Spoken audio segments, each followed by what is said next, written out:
Hey YouTube, welcome to episode 6 at the Improvement Project. Today we're going to be talking about staying on track with your habits and goals.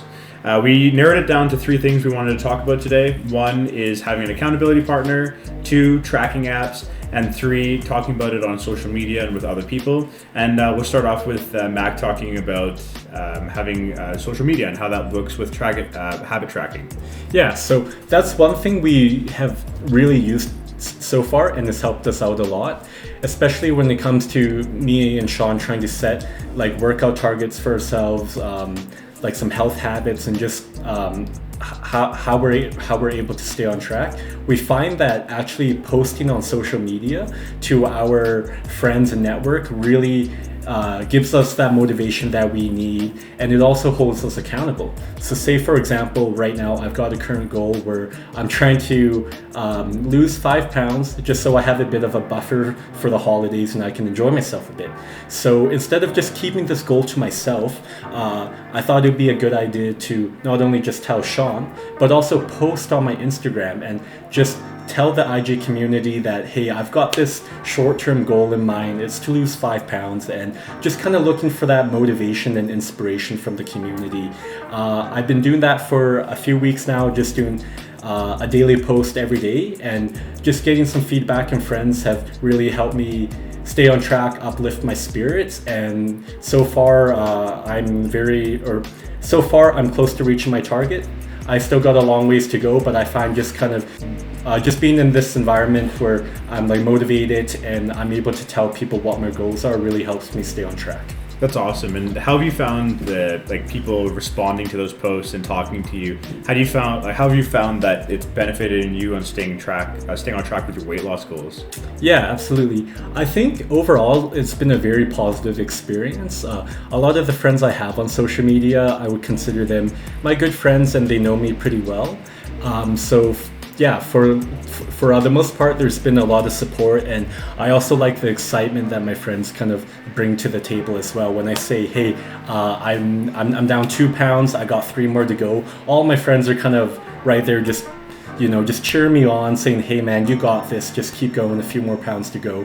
And I just really like that positive energy that I get from my friends. That's huge. It's awesome that you have a positive community surrounding you. I feel like it's not a lot of people do. I think there's a lot of negativity in online, especially on Instagram, but if you have a positive community and you can leverage it, I think you can really make a lot of goals happen, not just in weight loss.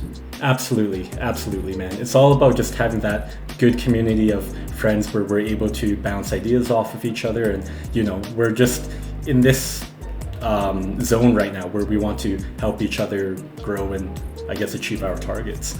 Okay, so moving on to our second item is the tracking apps. And I know, Sean, you've been heavily involved with this. So what's your experience so far? Yeah, I've been gung-ho about the whole tracking app. Currently, just if you guys want to use one, I'm using Habitbull. This is definitely not sponsored by any means, but I've been using it. I really like the layout of it.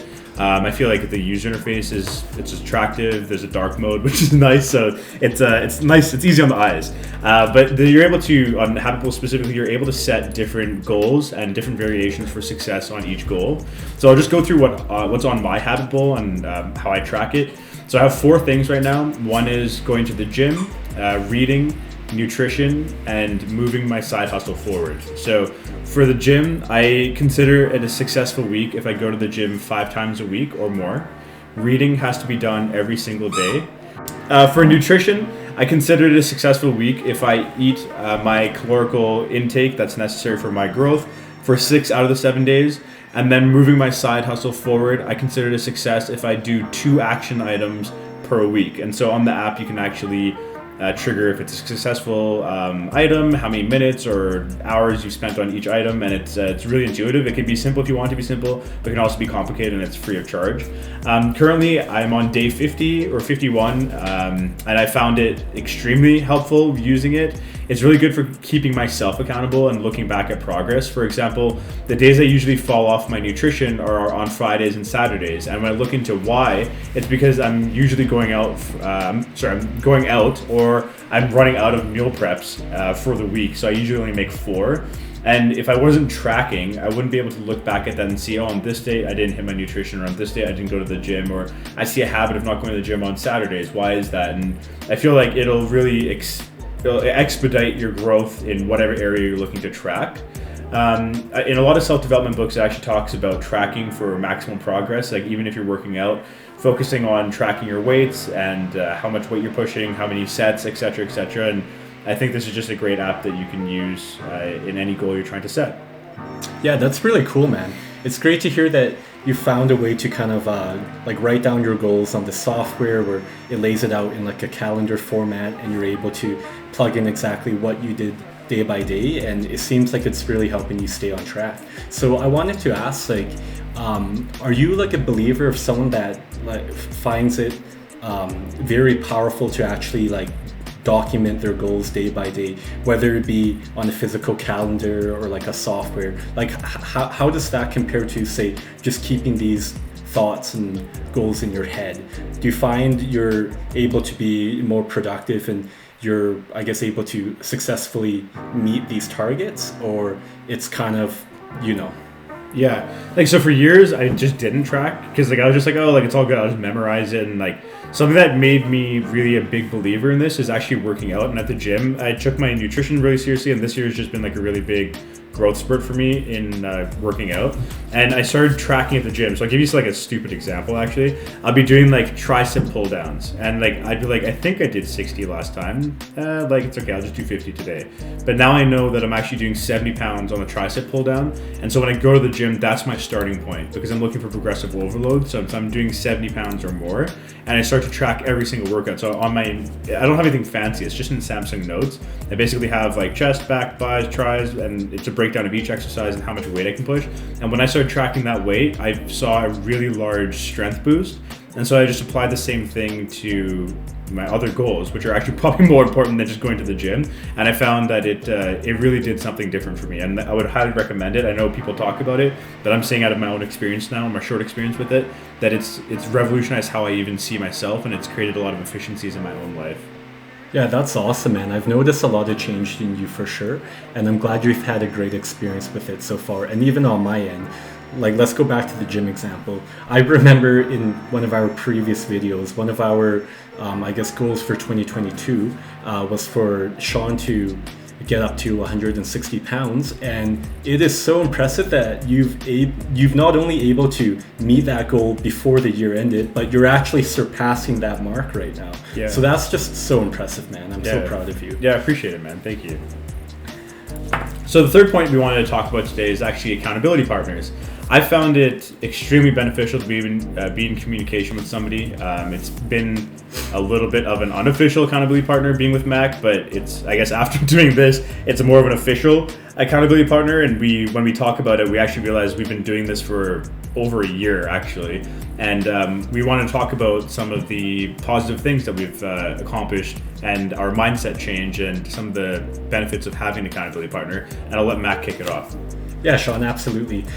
It's like just so funny that that we've been talking about this, like trying to set these goals for the future, and how me and Sean are planning to get into real estate in 2022, and how we're trying to invest in Airbnb properties and just learn the ins and outs of that industry.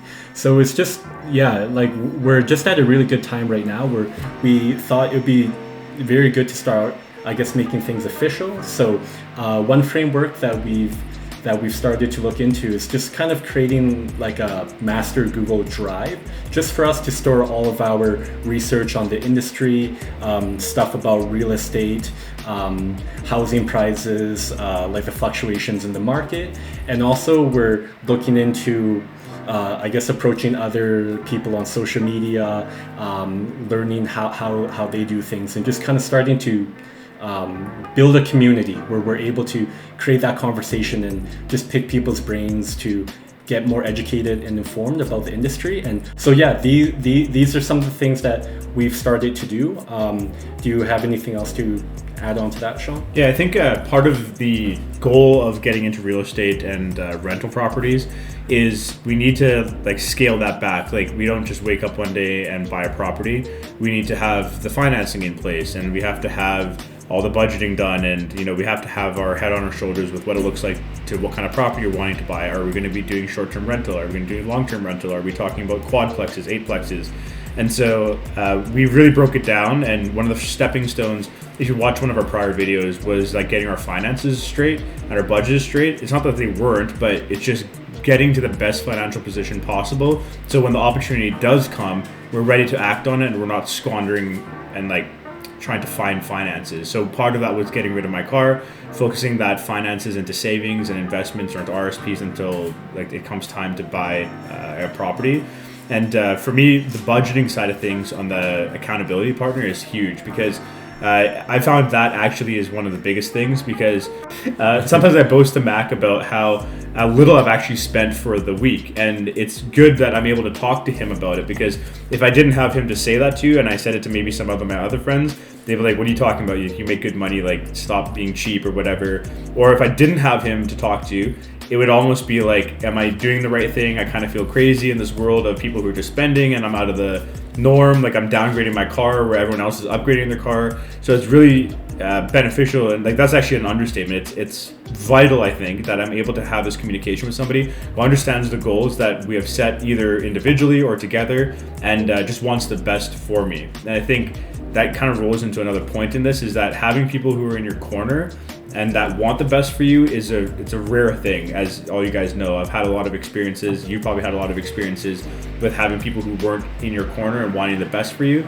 It's a rare thing, and I think when you invest into that relationship, I view it as like we're not just leaning on each other for advice, we're actually walking through life talking about our goals and how we want to progress, and we're helping each other with connecting people together and just making sure that that person's on point. If I'm blowing my budget or if he's blowing his budget, we're talking about it, and I think that's the biggest value in the accountability partner. Yeah, Sean, I couldn't agree more. It's really nice to have someone I can call a very close friend of mine, and not just a friend, but a support system where if I'm having a bad day, Sean can give me a good pep talk and just kind of boost my spirits. If I'm starting to stray off track and like my finances aren't aligning, or I'm just really stressed out at school, so like I'm not performing as well as I should, I always have Sean there to keep me, I guess, accountable and just really make sure I'm staying on track. We found that this accountability partnership has been very beneficial for us. It helps us stay on track, and we're able to provide that daily support and feedback for each other. And yeah, those are the 3 items that we've been using in our toolkit and we found very beneficial. So we wanted to ask the YouTube community, what are some strategies or tools you have in your toolbox that help you stay on track and aligned with your goals? Drop an @ of your accountability partner in the comments below. If you have some feedback for us, post that as well. We're always open for that discussion. Until next time, cheers.